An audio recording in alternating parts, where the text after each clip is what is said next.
Әди Шәріпов көшесіндегі хостелда өрт шыққаны туралы хабар төтеншеліктерге таңғы 5:30-да түскен. Құтқарушылар 7 минутта жедел жеткенде бірінші қабатпен жертөледе жалынның басталғанын көреді. Оттың шарпыған жалпы аумағы шамамен 30 шаршы метр. Бір сағатқа жетпей алау ауыздықталды. Өкінішке қарай өрт сөндіру барысында 13 адамның мәйіті табылды.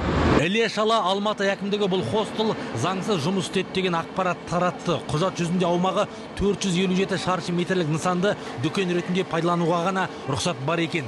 Санитарлықта, құрылыста, қауіпсіздіктің де ережесін елемеген хостел 1,5 ай бұрын жұмысын бастапты.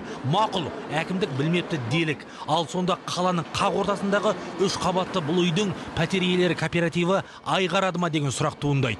Пәтер иелері кооперативінің төрайымы мән-жайды айтудың орнына дүрсе қоя берді.